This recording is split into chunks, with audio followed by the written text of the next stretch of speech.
नमस्कार, मैं नितिन कुमार और आप देख रहे हैं भारत 24। कोरोना वायरस को लेकर पूरी दुनिया में हाहाकार मचा हुआ है। हिंदुस्तान में भी कोरोना वैक्सीन को लेकर एक बड़ी खबर है कि यहाँ पर 2 वैक्सीन को मंजूरी दे दी गई है। यहीं पर एक खबर ये भी आ रही है कि अखिलेश यादव समाजवादी पार्टी के राष्ट्रीय अध्यक्ष ने कोरोना वैक्सीन को लेकर एक अजीब सा बयान दे दिया। बयान ये था कि उन्होंने कहा कि जो बीजेपी की जो वैक्सीन है उस वैक्सीन को हम नहीं लगवाएंगे। क्या था बयान, ये भी सुनिए। मैं तो नहीं लगवाऊंगा अभी वैक्सीन।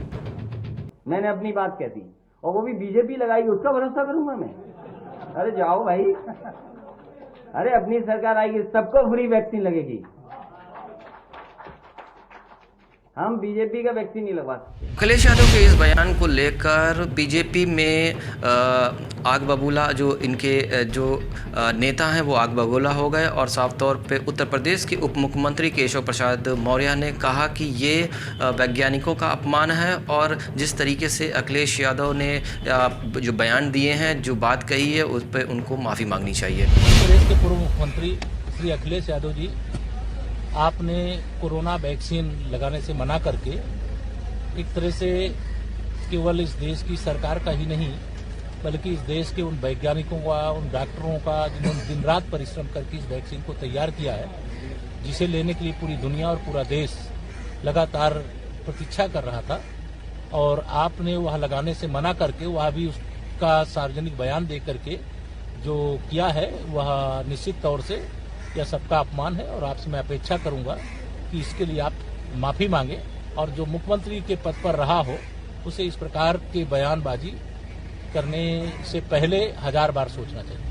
वहीं जानकार मान रहे हैं कि इस तरीके के बयान अखिलेश यादव ने जो दिए हैं उसके पीछे भी कई तर्क हो सकते हैं। वहीं अखिलेश यादव ने प्रेस कॉन्फ्रेंस करके कुछ संतों ने समाजवादी पार्टी को ज्वाइन करा है और अखिलेश यादव की प्रेस कॉन्फ्रेंस में उन्होंने साफ तौर पे कहा है कि राम सबके हैं, राम सब में है। यानी राम, श्री राम का नाम जो है वो हिंदुस्तान ही नहीं बल्कि पूरे ब्रह्मांड में लिया जाता है। उन्होंने क्या कुछ कहा वो भी सुनिए। भगवान श्री राम हम सबके हैं, मेरे भी हैं, आपके भी हैं। केवल भारत के लोगों के नहीं, देश दुनिया में जहां लोग रह रहे हैं उन सबके हैं। इसलिए अगर पुण्य धरती पर, ऐसी पुण्य धरती पर कुछ अच्छा होने जा रहा है तो हमें अपने किसान भाई वो याद आ रहे हैं जो अभी भी अपनी मांग कर रहे हैं।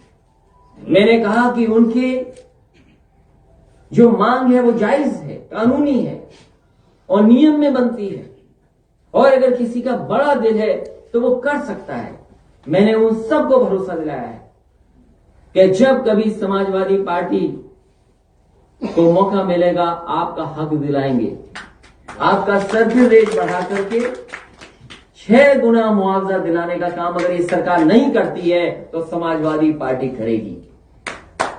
इधर दिवाली मनाने का कार्यक्रम बहुत होने लगा। एक बड़ी दिवाली तो थी, छोटी दिवाली थी, अब तो और दिवाली है। हमें खुशी है कि रोशनी वाली दिवाली हमेशा मने। और अयोध्या में एक ही दिन क्यों मने, 2 ही दिन क्यों मने, 3 ही दिन क्यों मने? हम पवन पांडे और जितने भी हमारे गुरुजन, सभी प्रतिष्ठित सम्मानित लोग आए, हम उन्हें भरोसा दिलाते हैं समाजवादी लोग ऐसा काम करेंगे रोशनी का कि आपके 365 दिन लगेगा अयोध्या में दिवाली मनाई जा रही है। और फिर भगवान राम की जगह वहां पर किसी से टैक्स क्यों? नगर निगम के अंदर जितनी भी चीजें आती हैं धार्मिक, और जितने भी लोग रहते हैं भगवान श्री राम जी की धरती पे, उन पर कोई टैक्स नहीं लगे। अगर ये सरकार नहीं कर सकती है तो समाजवादी पार्टी करके दिखाएगी।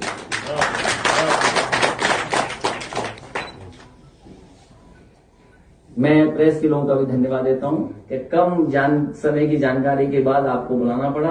अयोध्या, फैजाबाद से हमारे जितने भी गुरुजन आए, मैं उन सबको प्रणाम करता हूं।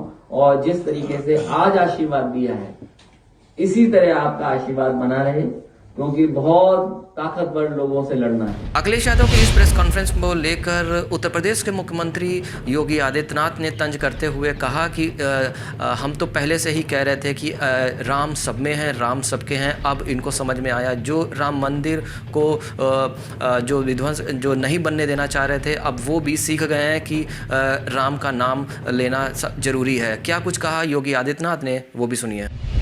आपने देखा होगा पिछली सरकारें हर एक विवाद को लटकाना चाहती थी। जो लोग कहते थे कि राम तो काल्पनिक हुए हैं, कल मैं सुन रहा था उनके बयानों को, अब वो कहने लगे राम तो सबके हैं। ये है परिवर्तन। जो राम भक्तों पे गोली चलाते थे और कहते थे राम का तो अस्तित्व ही नहीं, आज उनको भी राम भक्तों की ताकत का एहसास हो गया है। अब ये भी कह रहे हैं कि राम तो सबके हैं। तो यही तो हम पहले कहते थे, कार सेवा के समय हम यही तो कहते थे कि राम तो सबके हैं, राम जन्मभूमि के लिए विरोध मत करो, कार सेवा का विरोध मत करो, यही तो हम कहते थे। अंततः राम भक्तों ने जो कार सेवा की थी वो विजय हुई ना। 5 अगस्त 2020 को अयोध्या में राम जन्मभूमि का शिलान्यास और शुभारंभ प्रधानमंत्री मोदी जी के कर कमलों से होना इस बात को साबित करता है कि राम जन्मभूमि के लिए चला हुआ आंदोलन एक सकारात्मक आंदोलन था और वहां आंदोलनकार सेवकों और राम भक्तों का आंदोलन कहीं भी नकारात्मक नहीं था। उस आंदोलन का विरोध करने वाले लोग नकारात्मक सोचते थे और इसलिए उस आंदोलन को बदनाम करते थे।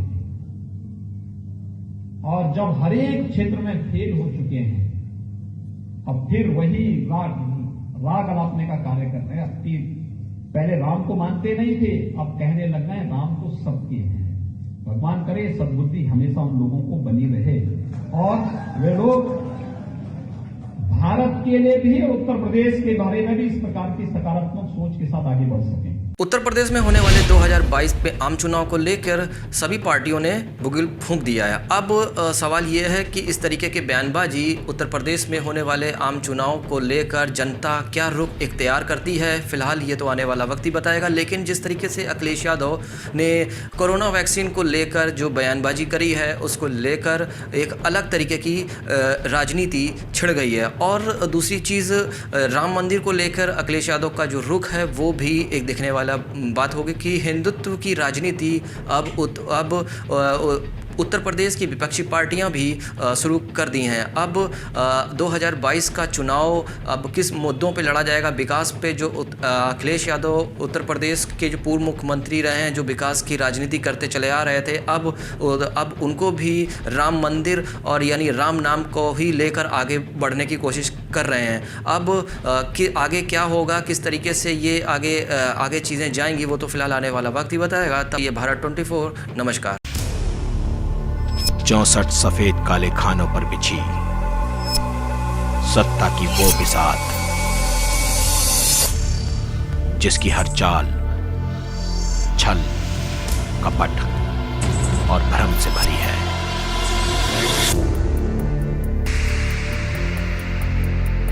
राजनीति